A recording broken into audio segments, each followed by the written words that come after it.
ಎಲ್ಲರಿಗೂ ಬೆಳಗಿನ ಶುಭೋದಯ.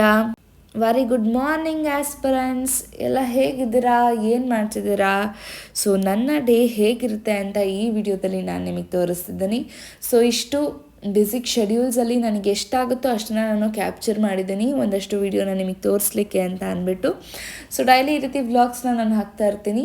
ಆ್ಯಂಡ್ ನಿಮಗೆಲ್ಲರಿಗೂ ಗೊತ್ತಿದೆ, ನಮ್ಮ ಪೇಜ್ ಸಾಯಿ ದೇವ್ಸ್ ಚಾನಲ್ ಪರ್ಟಿಕ್ಯುಲರ್ ಆಗಿ ಕಾಂಪಿಟೇಟಿವ್ ಎಕ್ಸಾಮ್ಸ್ಗೆ ಅಂತ ಅಂದ್ಬಿಟ್ಟು ಸೊ ಆಸ್ಪಿರೆಂಟ್ ಆಗಿ ನಾನು ಮತ್ತು ಆ್ಯಸ್ ಏನು ಇವೆಂಟ್ ಪ್ಲ್ಯಾನರ್ ಆಗಿನೂ ನಾನು ಯಾವ ರೀತಿ ಇರ್ತೀನಿ ಅಂತ ಅಂದ್ಬಿಟ್ಟು ನಿಮ್ಗೆ ಈ ವ್ಲಾಗಲ್ಲಿ ಕಂಪ್ಲೀಟಾಗಿ ಗೊತ್ತಾಗುತ್ತೆ.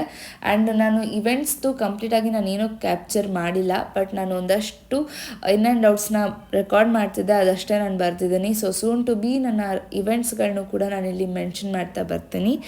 ಸೊ ಹೇಗೆ ಓದ್ತಿದ್ದೀರಾ ಎಲ್ರೂ? ಇವಾಗ ಆಲ್ರೆಡಿ UPSC ಎಕ್ಸಾಮ್ ತುಂಬಾ ಹತ್ರದಲ್ಲಿದೆ, ಸೊ ಡೋಂಟ್ ವರಿ. ಸೊ ಮೊದಲನೇದಾಗಿ ನಾನು ಆಲ್ರೆಡಿ ಈಗ ಒಂದ್ಸಲ ಲೈವ್ ಬಂದಿದ್ದೀನಿ, ಸೊ ಈ ವೀಕಲ್ಲೇ. ಸೊ ಅಲ್ಲೂ ಕೂಡ ನಾನು ತಿಳಿಸ್ಬೇಕಾದಷ್ಟು ನಾನು ತಿಳಿಸಿದ್ದೀನಿ. ಯೂಶ್ವಲಿ ನಮ್ಮಂಥ ಆಸ್ಪಿರೆಂಟ್ಸು ಏನು ತುಂಬ ಪ್ರಾಬ್ಲಮ್ನ ಫೇಸ್ ಮಾಡ್ತಾರೆ ಅಂತಂದರೆ, ನಾವು ತುಂಬ ಹೈ ಎಕ್ಸ್ಪೆಕ್ಟೇಷನ್ಸ್ ಇಟ್ಕೊಂಡ್ಬಿಡ್ತೀವಿ. ಯಾಕೆಂದರೆ ಇಷ್ಟು ದಿವಸ ನಾವು ಓದ್ತಿದ್ದಂಥ ಸ್ಕೂಲಲ್ಲಾಗಿರ್ಬೋದು, ಕಾಲೇಜಸ್ಸಲ್ಲಾಗಿರ್ಬೋದು, ನಮಗೆ ಬಂದಂಥ ಮಾರ್ಕ್ಸ್ಗಳಾಗಿರ್ಬೋದು, ವಿತೌಟ್ ಬ್ಯಾಕ್ಲಾಗ್ಸ್ ನಾವು ಇಂಜಿನಿಯರಿಂಗ್ ಅಥವಾ ಡಿಗ್ರಿನ ನಾವು ಕ್ಲಿಯರ್ ಮಾಡಿರ್ತೀವಿ. ಸೊ ಸಡನ್ನಾಗಿ ಈ ರೀತಿ ಕಾಂಪಿಟೇಟಿವ್ ಎಕ್ಸಾಮ್ಸ್ಗೆ ಬಂದಾಗ ನಮಗೊಂದು ಹೋಪ್ ಇರುತ್ತೆ. ಹೋಪ್ ಅನ್ನೋದಕ್ಕಿಂತ ಹೇಳಬೇಕಂದ್ರೆ ಹೈ ಎಕ್ಸ್ಪೆಕ್ಟೇಷನ್ಸ್ ಇರುತ್ತೆ. ಸೊ ನಾನು ಚೆನ್ನಾಗಿ ಓದ್ತೀನಿ, ಡೆಫಿನೆಟ್ಲಿ ನಾನು ಕ್ವಾಲಿಫೈ ಆಗೇ ಆಗ್ತೀನಿ, ನಾನು ಈ ಎಕ್ಸಾಮ್ನ ಕ್ರ್ಯಾಕ್ ಮಾಡೇ ಮಾಡ್ತೀನಿ ಅಂತ. ಸೊ ಸಮ್ಟೈಮ್ಸ್ ಆಗದಲ್ಲೇನೂ ಇರ್ಬೋದು, ಏನು ಮಾಡ್ಲಿಕ್ಕಾಗಲ್ಲ. ನಮಗಿಂತ ಎಕ್ಸ್ಟ್ರಾ ಎಫರ್ಟ್ಸ್ ಇನ್ನೊಬ್ರು ಹಾಕಿರ್ಬೋದು, ಅಥವಾ ನಮಗೆ ಗೊತ್ತಿಲ್ಲದಿರೋಂಥ ವಿಚಾರ ಇನ್ನೊಬ್ಬರಿಗೆ ಗೊತ್ತಿರ್ಬೋದು. ಸೊ ಆ ರೀತಿ ಎಲ್ಲ ಆದಾಗ ಏನು ಮಾಡೋಕ್ಕಾಗಲ್ಲ, ನಾವು ಕೂಡ ಸ್ವಲ್ಪ ಹಿಂದೆ ಉಳಿತೀವೇನೋ. ಸೊ ಅದಕ್ಕೋಸ್ಕರ ಹೈ ಎಕ್ಸ್ಪೆಕ್ಟೇಷನ್ಸ್ ಬೇಡ.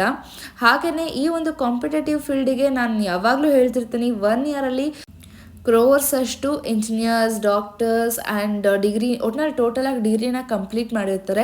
ಬಟ್ ಈ ರೀತಿ ಕಾಂಪಿಟೇಟಿವ್ ಅಂದರೆ UPSC ಎಕ್ಸಾಮ್ನೆಲ್ಲ ತಗೊಳ್ಳೋರು 10 to 15 ಲ್ಯಾಕ್ ಅಷ್ಟೇ. ಸೊ ಇಲ್ಲೇ ನಿಮಗೆ ಗೊತ್ತಾಗುತ್ತೆ ಆ ಕಾಂಪಿಟೇಷನ್ ಎಷ್ಟಿದೆ ಈ ಕಾಂಪಿಟೇಟಿವ್ ಫೀಲ್ಡಲ್ಲಿ ಅಂತ ಅಂದ್ಬಿಟ್ಟು. ಸೊ ಡೋಂಟ್ ವರಿ, ಫಸ್ಟ್ ನಾನು ಹೇಳೋದು ಹೈ ಎಕ್ಸ್ಪೆಕ್ಟೇಷನ್ಸ್ನ ಇಟ್ಕೊಂಬೇಡಿ. Second one, fear of failures ಇದ್ದಷ್ಟು ನಮ್ಗೆ ಏನಾಗುತ್ತೆ ಅಂತಂದರೆ ಮುಂದುವರಿಯೋಕ್ಕಾಗಲ್ಲ. ಹೌದು, ಫೇಲ್ಯೂರ್ ಆಯಿತು, ಯಾರಿಗಾಯಿತು? ನನಗೆ ಆಯಿತು. ಯಾಕಾಯಿತು ಅನ್ನೋದ್ರ ಮೇಲೆ ವರ್ಕ್ ಮಾಡಲಿಕ್ಕೆ ಸ್ಟಾರ್ಟ್ ಮಾಡಿ. ಸೊ ಒಂದು ದಿನ ಅಡುಗೆ ಮಾಡಬೇಕಾದ್ರೆ ಉಪ್ಪು ಜಾಸ್ತಿ ಆಯಿತು ಅಂತ ಅಂದರೆ ನೆಕ್ಸ್ಟ್ ಏನು ಅದೇ ಉಪ್ಪು ಹಾಕ್ಲಿಕ್ಕೆ ಹೋಗಬಾರ್ದು. ಅಂದರೆ ಅದೇ ಉಪ್ಪು ಹಾಕಿದ್ರೂ ಕೂಡ ಕಮ್ಮಿ ಅಮೌಂಟಲ್ಲಿ ಹಾಕಬೇಕು ಅಂತ ಅರ್ಥ ಅಷ್ಟೇ. ಸೊ ಯಾವ ರೀತಿ ತಪ್ಪಾಯಿತು ಆ್ಯಂಡ್ ಆ ತಪ್ಪು ಯಾಕೆ ಆಯಿತು ಆ್ಯಂಡ್ ಯಾವ ರೀತಿ ಆ ತಪ್ಪನ್ನ ನಾವು ತಿದ್ಕೊಂಡು ನೀಟಾಗಿರ್ಬೋದು ಅನ್ನೋದನ್ನು ನಾವು ಯೋಚನೆ ಮಾಡಬೇಕು ಈ ಒಂದು ಫೀಲ್ಡಲ್ಲಿ. ಹಾಗೆ ಎಲ್ಲ ಲೈಫ್ ಲೆಸನ್ ಕೂಡ ಅಂತಲೂ ಹೇಳ್ಬೋದು ಅದನ್ನು. ಆ್ಯಂಡ್ ಇನ್ನೊಂದು ಏನಂತ ಅಂದರೆ, ಈ ಒಂದು ನಾನು ಆವಾಗಲೇ ಹೇಳಿದೆ, ಈ ಕಾಂಪಿಟೇಟಿವ್ ಫೀಲ್ಡಲ್ಲಿ ತುಂಬಾ ಕಾಂಪಿಟೇಷನ್ಸ್ ಇದೆ ಅಂತ. ಆ್ಯಂಡ್ ಯಾವತ್ತೋ ಒಂದಿನ ನೀವು ಓದಿರಲ್ಲ, ಅದನ್ನು ನಾನು ಹಿಂದೆ ಉಳ್ಕೊಬಿಟ್ಟೆ, ನಾನು ಹಂಗಾದೆ. ಹೌದು, ಅದು ಸತ್ಯ ಇಲ್ಲ ಅಂತ. ಲೈಕ್ ಫಾರ್ ಎಕ್ಸಾಂಪಲ್, ನಮ್ಮಂಥ 5 ಜನನ ಕೂರಿಸಿದ್ರು. ಸೊ 4 ಮೆಂಬರ್ಸ್ ಕನ್ಸಿಸ್ಟೆನ್ಸಿಯಿಂದ ಓದಬೇಕಾದ್ರೆ ಒಬ್ರಿಗೇನೋ ಕೆಲಸ ಬಂದು ಆಚೆ ಹೋಗ್ತಾರೆ. ಸೊ 2 ಡೇಸ್ ಅವರಿಗೆ ಹಿಂದೆ ಉಳಿತು ಅಂತ ಅಂದಾಗ ಸೊ ಅವ್ರಿಗೆ ಅನ್ಸೋದಂತೂ ಸಹಜ. ನಾನು ಇವರಿಗೆ ಹೇಗೆ ಕಾಂಪೀಟ್ ಮಾಡೋಕ್ಕಾಗತ್ತೆ, ನಾನು ಇವ್ರಿಗಿಂತ 1 ದಿನ ಹಿಂದೆ ಇದ್ದೀನಿ, 2 ದಿನ ಹಿಂದೆ ಇದ್ದೀನಿ ಅಂತ ಅಂದಾಗ ಯಾರಿಗೆ ಗೊತ್ತು ಅವ್ರು ಓದಿರೋ 100%. ಈಗ productive study 10 hours 12 hours 16 hours ಅಂತ ಕುತ್ಕೊತಾರೆ. ಹ್ಯೂಮನ್ ಸೈಕಾಲಜಿ ಪ್ರಕಾರ ಅಷ್ಟೊಂದು ಕುತ್ಕೊಂಡು ಓದಿದ್ರು ಕೂಡ ಅವ್ರ ಮೈಂಡ್ ಅಷ್ಟು ರೆಸಿಸ್ಟೆನ್ಸ್ ಇಟ್ಕೊಂಡು ನೆನಪಿಟ್ಕೊಳ್ಳುತ್ತೆ ಅನ್ನೋದು ತುಂಬ ರೇರ್ ಕೇಸಸ್ ನಾನು ನೋಡಿರೋವಂಥದ್ದು. ಯಾಕೆ ಅಂತ ಅಂದರೆ, ಎಲ್ಲರಿಗೂ ಕೂಡ ಅಷ್ಟೊಂದು ಜ್ಞಾಪಕ ಶಕ್ತಿ ಇತ್ತು ಅನ್ನೋದಾಗಿದ್ರೆ ಎಲ್ಲರೂ ಇಷ್ಟೊತ್ತಿಗೆ ದೊಡ್ಡಂತಹ ಸೈಂಟಿಸ್ಟ್ಗಳಾಗ್ಬೋದಿತ್ತು. ಸೊ ಅಷ್ಟೊಂದು ಕೆಪಾಸಿಟಿ ನಮ್ಮ ಮೈಂಡಲ್ಲಿ ಇಲ್ಲ. ಸೊ ನಾನು ಹೇಳೋದು, ನೀವು 1 hour ಕುತ್ಕೊಳ್ಳಿ. ಆ 1 hourಲ್ಲಿ ನೀವು ಏನು ಓದಿರ್ತೀರ ಅದು 100% ನಿಮ್ಮ ಮೈಂಡಲ್ಲಿ ಇರಬೇಕು. ಫಾರ್ ಎಕ್ಸಾಂಪಲ್, ಇವತ್ತು ನಾನು ಕುತ್ಕೊಂಡು ಓದಿದೆ. ಸೊ ಇನ್ಕಮ್ ಬಗ್ಗೆ ಓದಿದೆ, ಡಿಮ್ಯಾಂಡ್ ಬಗ್ಗೆ ಓದಿದೆ, ಎಕನಾಮಿ, ಅದು ನನಗೆ ತಲೆಯಲ್ಲಿ ಇರಬೇಕು. ಸೊ ಅದನ್ನು ನಾನು 1 hour ಓದಿದ್ನೋ, 2 hour ಓದಿದ್ನೋ, ಅಥವಾ 10 hour ಓದಿದ್ನೋ ಅದು ಮ್ಯಾಟ್ರ್ ಆಗೋಲ್ಲ. ನನ್ನ ತಲೆಯಲ್ಲಿ ಏನು ಉಳಿಯುತ್ತೆ ಆ್ಯಂಡ್ ಎಕ್ಸಾಮಲ್ಲಿ ನಾನು ಅದನ್ನು ಹೇಗೆ ಎಕ್ಸಿಕ್ಯೂಟ್ ಮಾಡ್ತೀನಲ್ಲ ಅದೇ ಮ್ಯಾಟ್ರ್ ಆಗೋದು. ಏಕೆಂದರೆ ನನ್ನ ಫ್ರೆಂಡ್ಸ್ ಕೂಡ 10 hours 12 hours ಓದಿರೋರು ಇದ್ದಾರೆ. ಆ್ಯಂಡ್ ಇನ್ನೂ 2 ಪ್ರಿಲಿಮ್ಸು ಆಗಿರಲ್ಲ, ಆ್ಯಂಡ್ ಕೆಲವ್ರು 4 ಪ್ರಿಲಿಮ್ಸ್ ಕೂಡ ಆಗಿರಲ್ಲ. ಆ ರೀತಿ ಇದ್ದಾಗ ಏನು ಯೂಸ್ ಆಗುತ್ತೆ ಹೇಳಿ? ಆ್ಯಕ್ಚುಲಿ ನನ್ನ ಪ್ರಕಾರ 10 hour 12 hour ಕುತ್ಕೊಂಡು ಓದ್ತೀನಿ ಅನ್ನೋರಿಗಿಂತ ಈ ಕೆಲಸ ಮಾಡ್ಕೊಂಡು ಬಂದು ಒಂದು 9 to 5 ಜಾಬ್ ಮಾಡ್ತಾರೆ, ಕೆಲವರು ಪಾರ್ಟ್ ಟೈಮ್ ಜಾಬ್ ಮಾಡ್ತಾರೆ. ಏನು ಮಾಡಲಿಕ್ಕಾಗಲ್ಲ, ಹೊಟ್ಟೆ ತುಂಬಿಸ್ಲೇಬೇಕು. ಮನೆಯವರೆಲ್ಲ ಆ ರೀತಿ ಇದ್ದಾಗ ನೋಡ್ಕೊಂಡು ಕೂರಲಿಕ್ಕಾಗಲ್ಲ ಅಲ್ಲ, ಆ ಥರನೂ ಕೆಲವರು ಇರ್ತಾರೆ. ಅದು ಅವ್ರಿಗೆ ದೇವ್ರು ಕೊಟ್ಟಿರೋಂಥ ಮನಸ್ಸು, ನಮಗೆ ಕೊಟ್ಟಿರೋಂಥ ಮನಸ್ಸು ಇರುತ್ತೆ. ಏನು ಮಾಡಲಿಕ್ಕಾಗಲ್ಲ. ನನಗೆ ಇವಾಗ ಅದು ನೀಟಾಗಿ ಫ್ಲ್ಯಾಶ್ ಆಗ್ತಿದೆ. ಯಾಕೆಂದರೆ ನಾನು ಕೂಡ 10 hours 12 hours ಕುತ್ಕೊಂಡು ಓದಿರೋಳು. ಇವಾಗ ನಾನು ಇವೆಂಟ್ಸ್ ಮಾಡಬೇಕು, ಆ್ಯಂಡ್ ಇವೆಂಟ್ ಪ್ಲ್ಯಾನಿಂಗ್ ಮಾಡಬೇಕು ಆ್ಯಂಡ್ ಬಂದು ಓದಬೇಕು ಅಂದಾಗ ನಂಗೆ ತುಂಬ ರಿಸ್ಕ್ ನನಗೆ ಗೊತ್ತಾಗುತ್ತೆ. ಆ್ಯಂಡ್ ಇವಾಗ ಅಂತ ಅಲ್ಲ, ನಾನು ಹಿಂದಿನ ವೀಡಿಯೋಸಲ್ಲೂ ನಾನು ಹೇಳಿದ್ದೀನಿ, ನಂಗೆ ತುಂಬಾ ರೆಸ್ಪೆಕ್ಟ್ ಇದೆ. ಯಾರೆಲ್ಲ ಕೆಲಸ ಮಾಡ್ಕೊಂಡು ಓದ್ತಿರಲ್ಲ ತುಂಬ ರೆಸ್ಪೆಕ್ಟ್ ಇದೆ. ಯಾಕೆ ಅಂತಂದರೆ ಏನೇ ಇರಲಿ, ಎಂಥದೇ ಸಿಚುಯೇಷನ್ ಇರಲಿ, ನಿಮ್ಮ ಗೋಲ್ನ ನೀವು ಬಿಟ್ಕೊಡ್ತಿಲ್ಲ ಅಂತಂದರೆ ನೀವು ಅಲ್ಲೇ ಗೆದ್ದುಬಿಟ್ಟಿದ್ದೀರಾ. ಸೊ ಆ್ಯಂಡ್ ಯಾರು ಬರೀ ಕುತ್ಕೊಂಡೋತಿದ್ದೀರಾ, ನಿಮ್ಮನ್ನು ನಾನು ಡಿಗ್ರೇಡ್ ಮಾಡ್ತಿಲ್ಲ, ನೀವು ಆಲ್ರೆಡಿ ಗೆದ್ದಿದ್ದೀರಾ. ಯಾಕೆ ಅಂತಂದರೆ 10 hours 12 hours ಸಿಗ್ತಿದೆ ಅಂದರೆ ಯು ಆರ್ ವೆರಿ ಲಕ್ಕಿ. ನಿಮ್ಮ ಜೀವನದಲ್ಲಿ ಇಷ್ಟೆಲ್ಲ ನಿಮಗೆ ಸಿಕ್ಕಿದೆ ಅಂದರೆ ದಯವಿಟ್ಟು ಅನ್ಲಕ್ಕಿ ಅಂತ ಅಂದ್ಕೊಳ್ಳೇಬೇಡಿ. ಈ ರೀತಿ ಕುತ್ಕೊಂಡು ಓದ್ತಿದ್ದೀರಾ ಅಂತ ಅಂದರೆ ನೀವು ಲಕ್ಕಿ. ಆ್ಯಂಡ್ 3 ಹೊತ್ತು ಊಟ ಸಿಗ್ತಿದೆ ಅಂದರೆ ನಿಜವಾಗ್ಲೂ ನೀವು ಲಕ್ಕಿ. ಕಣ್ಣಿಗೆ ಕಂಡಿದ್ದೆಲ್ಲ ನೀವು ನೋಡ್ಬೋದು, ಬಾಯಲ್ಲಿ ನಾವು ಏನೇ ತಿಂದರೂ ಟೇಸ್ಟ್ನ ಕಂಡುಹಿಡಿಬೋದು. ಆ್ಯಂಡ್ ಯಾವಾಗಲೂ ನಮ್ಗೆ ಯಾರಾದರೂ ಏನಾದ್ರು ಒಳ್ಳೆ ಮಾತು ಹೇಳಿದ್ರು ಕೇಳಿಸ್ಕೊತೀವಿ, ಕೆಟ್ಟ ಮಾತು ಹೇಳಿದ್ರು ಕೇಳಿಸ್ಕೊತೀವಿ. ಅಂದರೆ ಇವೆಲ್ಲ ನಿಜವಾಗ್ಲೂ ನಾವು ಲಕ್ಕಿ ಆಗಿರೋದಕ್ಕೆ ಕಂಪ್ಲೀಟಾಗಿ ನಮಗೆ ಸಿಕ್ಕಿದೆ.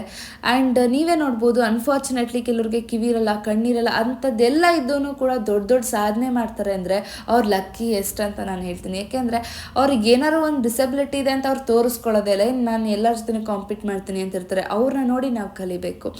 ಅಯ್ಯೋ ನಾನು 10 hours ಓದ್ತಿದ್ದೀನಿ, ನನಗೇನೂ ತಲೆಗೆ ಹೋಗ್ತಿಲ್ಲ. ಅಯ್ಯೋ ನಾನು 8 hours ಓದ್ತಿದ್ದೀನಿ, ನನಗೇನೂ ತಲೆಗೆ ಹೋಗ್ತಿಲ್ಲ.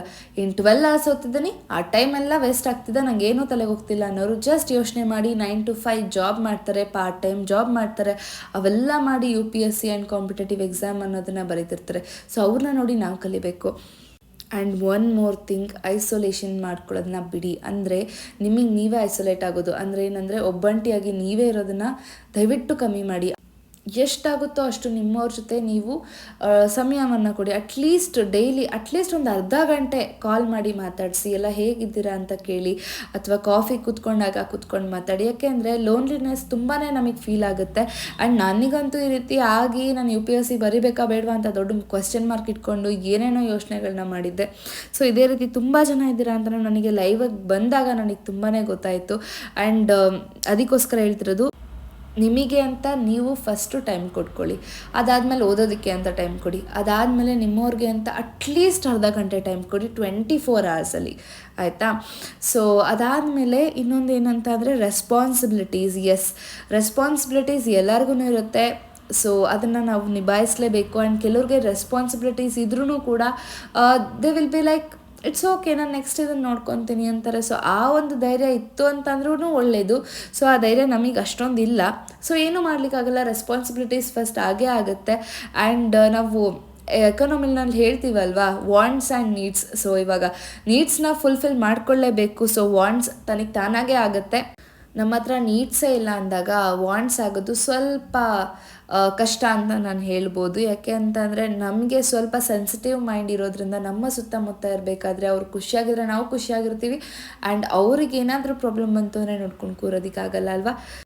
ಇಷ್ಟು ಹೇಳಬೇಕನ್ನಿಸ್ತು, ಹೇಳಿದ್ದೀನಿ. ಸೊ ಇದೇ ರೀತಿಯಾದಂಥ ಇನ್ಫಾರ್ಮೇಟಿವ್ ವೀಡಿಯೋಸ್ಗಾಗಿ ನಮ್ಮ ಸಾಯಿ ದೇವ್ಸ್ ಚಾನಲ್ನ ಸಪೋರ್ಟ್ ಮಾಡ್ತಾಯಿರಿ. ನಮ್ಮ ಸ್ಟಡಿ ವಿಡಿಯೋ ನಿಮಗಿಷ್ಟ ಆಗಿದ್ದಲ್ಲಿ ಲೈಕ್ ಮಾಡಿ, ಶೇರ್ ಮಾಡಿ, ಕಮೆಂಟ್ ಮಾಡಿ, ಸಬ್ಸ್ಕ್ರೈಬ್ ಮಾಡೋದನ್ನ ಮರಿಬೇಡಿ. Thank you.